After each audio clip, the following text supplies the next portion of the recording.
Mes chers compatriotes, mesdames et messieurs, la Haute Cour, la Cour constitutionnelle de la République démocratique du Congo, vient de confirmer les résultats publiés par la Commission électorale nationale indépendante à l'issue de l'élection présidentielle du 30 décembre 2018. Je voudrais saisir l'occasion pour féliciter la CENI d'avoir réussi à organiser les élections malgré les retards, les imperfections et d'autres contraintes d'ordre logistique et sécuritaire. Ces imperfections devront être corrigées dans l'avenir pour parfaire notre démocratie naissante. En particulier, nous devrons revenir au système d'élection à 2 tours au niveau de la présidentielle et au débat contradictoire entre candidats pour permettre aux Congolais de mieux connaître non seulement les candidats, mais aussi leur vision pour le pays. Nous devrons éduquer notre population pour que les choix sur les candidats soient basés sur leur vision de développement et projet de société, plutôt que sur des considérations tribales ou matérielles spontanées. Nous devrons enrôler les Congolais de la diaspora pour leur permettre de jouir pleinement de leur droit de choix des dirigeants du pays. Je voudrais aussi féliciter la Cour constitutionnelle d'avoir lu et dit correctement le droit en toute objectivité sans céder à des pressions ou intimidations nationales ou internationales, mais plutôt dans le respect strict de notre Constitution et de notre souveraineté nationale. La transmission en direct de l'audience de la Cour constitutionnelle a renforcé la transparence dans le traitement du dossier de contentieux électoraux et a apaisé les esprits. J'étais fier et impressionné de voir la qualité des débats et surtout des compétences exhibées par les avocats de la CENI, des partis au conflit, mais aussi du ministère public. En bref, avec le verdict rendu par la Cour constitutionnelle, c'est la démocratie et le peuple congolais qui ont gagné. Je voudrais saisir cette opportunité pour souligner le souci du peuple congolais de réaffirmer la souveraineté de la RDC en tant que pays et de ne pas recevoir des dictats de la part de qui que ce soit pour des questions intérieures. De ce point de vue, l'injonction récente du président de l'Union africaine à la Cour constitutionnelle d'ajourner son arrêt sur les litiges électoraux présidentiels était de nature à fragiliser la stabilité de nos institutions.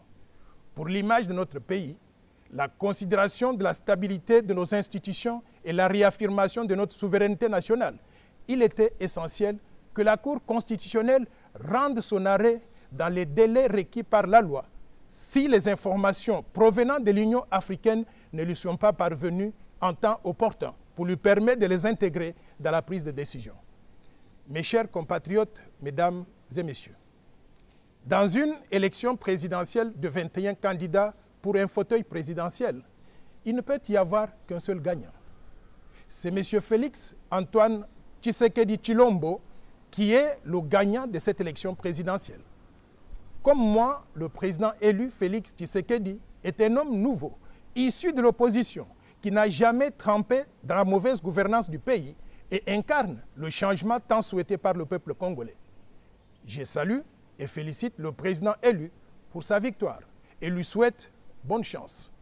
Désormais, la RDC et le peuple congolais ont un président démocratiquement élu qui a la lourde responsabilité de rassembler tous les 92,7 millions de Congolais pour développer la RDC au profit de nous tous. Je continue à penser que le plan Marshall de Noël Tchani pour la reconstruction et le développement de la RDC est la vision de développement nécessaire pour répondre aux défis de notre pays afin de sortir de la médiocrité, de la misère, de la pauvreté et évoluer en pays émergent en l'espace de 15 ans. Dans une démocratie, il faut savoir s'incliner devant la volonté populaire. Surtout que nous n'avons pas battu campagne et avons récolté quelques succès relatifs. En parlant avec le nouveau président élu, Félix Antoine Tshisekedi, il me rassure qu'il va transcender le cercle restreint de son parti politique pour diriger la RDC autrement que ne l'a fait son prédécesseur. Je ne peux pas lui donner un chèque en blanc, mais je voudrais lui donner le bénéfice du doute. Il devra donc prouver au peuple congolais qu'il est différent de tous ses prédécesseurs qui n'ont pas réussi à développer le pays au profit de tous nos compatriotes. Pour réussir, il est important qu'il ait le contrôle effectif de l'appareil de l'État, de la Banque centrale, de l'armée, de la police nationale, de la justice, de la sécurité, de la territoriale et de la politique étrangère du pays. Il devra réconcilier tous les Congolais au lieu de les diviser. Il devra aussi démontrer qu'il veut remettre la RDC sur le bon chemin en combattant les antivaleurs qui nous ont cloués au sol jusqu'à aujourd'hui. Pour cela, il aura besoin de toutes les Congolaises et de tous les Congolais, de notre unité, de notre courage, de notre volonté, de notre tolérance et de notre implication dans la gouvernance du pays. Il aura besoin de notre force collective pour passer un coup de balai national sur les erreurs d'hier, sur la peur, sur les crimes, sur la médiocrité et sur l'esprit de vengeance qui hante beaucoup d'entre nous. Pour réussir son mandat, le président élu aura besoin d'avoir des mains libres pour opérer des réformes structurelles importantes nécessaires afin de transformer la société congolaise malade. Il aura besoin d'un Parlement proactif et capable de travailler en symbiose avec la présidence de la République et d'autres institutions du pays. Il lui faudra nécessairement renégocier une majorité parlementaire avec laquelle il devra travailler en toute sérénité. Le succès des réformes importantes en dépend. On ne peut pas imaginer un Congo nouveau et meilleur avec le maintien du même système pourri décrié par toute notre population. Notre société malade a besoin d'une autre dose de traitement chirurgical que chacun de nous Congolais doit volontairement accepter afin de guérir notre pays de façon durable et définitive. Mes chers compatriotes, mesdames et messieurs, trop de sang a déjà coulé dans notre pays. Nous devons maintenant tourner la page de cet épisode macabre de notre histoire et embrasser la paix entre nous Congolais et avec tous les pays voisins afin de nous concentrer désormais sur le développement économique et social du pays. Pour développer la RDC, j'invite tous les candidats présidents et protagonistes d'hier à se retrouver autour du nouveau président élu pour convenir d'un pacte de partenariat et de collaboration qui nous permettrait tous de constituer une équipe inclusive pour transformer la RDC en oasis de paix et de prospérité partagée. Nous devons cesser d'être la République bananière, où tout s'est fait sans mérite et en laissant aucune chance aux autres concitoyens et surtout et en particulier à la jeunesse montante. Nous devons instaurer maintenant la véritable République démocratique du Congo, telle qu'est prévue par les pères de notre indépendance. Une République qui donne les mêmes chances et les mêmes opportunités à toutes les filles et à tous les fils de ce pays, sans exception et j'insiste, sans discrimination. Nous devons vaincre l'individualisme, l'égoïsme, la course effrénée vers l'enrichissement sans cause qui déchire notre pays au profit des intérêts privés. Offrons à notre pays l'opportunité d'instaurer cette véritable République démocratique du Congo en transcendant nos divergences politiques, ethniques, tribales et provinciales afin de repartir sur de nouvelles bases pour accélérer le développement du pays. Si nous travaillons ensemble, nous serons à même de protéger tous les Congolais contre toutes sortes d'abus sur le territoire national et aussi à l'étranger. Et surtout, nous serons à même de développer notre pays au profit de tous. Il est temps maintenant que la RDC retourne à la vie normale d'une nation moderne. Il nous faut retrouver la fierté d'être Congolais et la sagesse de nos ancêtres. Nous devons honorer la mémoire de Patrice Emery Lumumba, Kim Pavita, Simon Kimbangu, Cardinal Joseph Malula, Sœur Marie-Clémentine Anouarite Nengapeta, Floribert Chebeya, Rossi Chimanga, Luc Kouloula, Général Mamadou Ndala, Étienne Tshisekedi Wamulumba et tant d'autres martyrs de notre pays qui attendent que nous cessions de nous entretuer pour satisfaire à nos ambitions personnelles. Ils attendent de nous de faire de la RDC un pays de merveilles et de référence au cœur de l'Afrique et d'exploiter nos ressources naturelles au profit de tous les Congolais sans exception et sans discrimination. Mesdames et messieurs, mes chers compatriotes, les Congolais sont en droit de rêver d'un Congo meilleur par rapport à celui que nous avons hérité aujourd'hui. Nous avons droit de rêver du bonheur dans notre propre pays, à l'instar d'autres peuples du monde, comme les Américains, les Français, les Japonais, les Chinois ou les Sud-Africains. Nous sommes à même de changer notre destin et de vivre mieux dans ce Congo qui a tant fait pour nous tous et nous a tout donné. C'est pour cela que j'accepte aujourd'hui de combiner mes efforts et ma vision avec ceux du président élu Félix Tshisekedi et des autres compatriotes, pour donner à la RDC l'occasion de réaliser notre rêve d'un Congo meilleur. Notre rêve est celui de chaque Congolais et de tous les Congolais. Le rêve consiste pour un Congolais à ne pas émigrer à l'étranger, à rester chez lui au pays, à y vivre en paix, en sécurité et en toute tranquillité, car nul n'est mieux ailleurs que chez soi. Le rêve pour la jeunesse congolaise est d'étudier au Congo, dans de bonnes conditions, pour acquérir des connaissances permettant d'être compétitif par rapport aux autres citoyens du monde, devenus aujourd'hui un village planétaire. Le rêve est d'avoir des soins médicaux de haute qualité en RDC et de vivre mieux et le plus longtemps possible.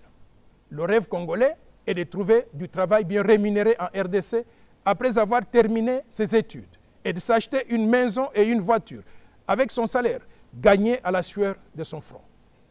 Le rêve est de rouler dans sa voiture sur des autoroutes allant de Boma à Nganajika, de Sakania à Zongo, de Lissala à Beni, de Goma à Kikwit, de Lubumbashi à Kinshasa ou de chez soi à n'importe quel coin de la République. Le rêve est de manger à sa faim et de nourrir et habiller sa famille dignement, d'acheter des produits fabriqués en RDC sur base des matières premières congolaises. Le rêve est de restaurer l'intégrité territoriale, l'état de droit et la justice de manière à vivre en toute sécurité n'importe où dans le pays, sous la protection d'une police, d'une armée et des services de sécurité dans lesquels les citoyens congolais ont confiance. Le rêve est pour les Congolais de marcher avec la tête haute, sans avoir honte de ce que fait son gouvernement. Le rêve est que notre pays redevienne la République démocratique du Congo, où la promotion sociale est basée sur la méritocratie et où tous les Congolais ont une chance égale de s'épanouir dans notre société et aussi dans notre pays. Et finalement, le rêve congolais est que la RDC retrouve sa dignité, sa respectabilité et ses lettres de noblesse. Notre rêve commun en tant que Congolais est de créer au cœur de l'Afrique un pays plus stable, plus prospère, plus équitable, plus beau et plus fort qu'avant. Chers compatriotes, mesdames et messieurs, pendant les 5 prochaines années, nous continuerons à travailler et à sensibiliser les Congolais au plan Marshall de Noël Tchani pour la reconstruction et le développement de la RDC. Nous ferons le tour du pays pour toucher du doigt les réalités du pays et mobiliser tous les Congolais à prendre conscience que les choix que nous faisons détermineront les succès ou l'échec de notre pays.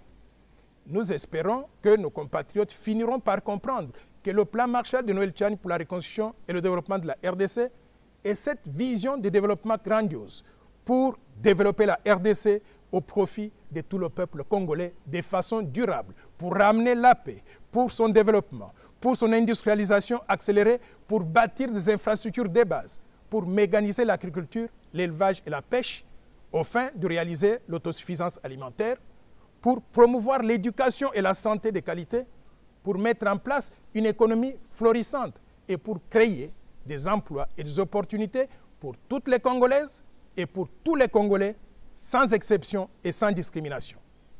Nous devons tirer les leçons de l'échec des régimes politiques qui ont mal géré le pays de 1960 à ce jour, pour éviter de répéter les mêmes erreurs qui ont cloué notre pays au sol.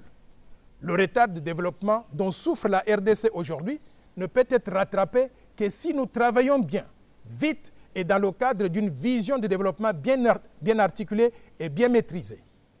La République démocratique du Congo et le peuple congolais ont souffert depuis trop longtemps de la mauvaise gouvernance et surtout des mauvais leaderships qui n'étaient pas à la hauteur des ambitions de développement de notre pays.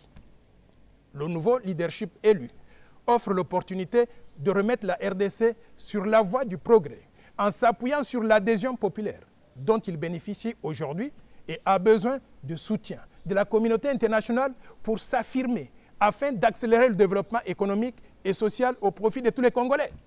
Ce double soutien de la communauté nationale et de la communauté internationale est essentiel pour accroître les gains démocratiques réalisés à ce stade, malgré les imperfections bien sûr, afin de consolider la stabilité du pays et éviter les violences pouvant résulter de l'instabilité des institutions.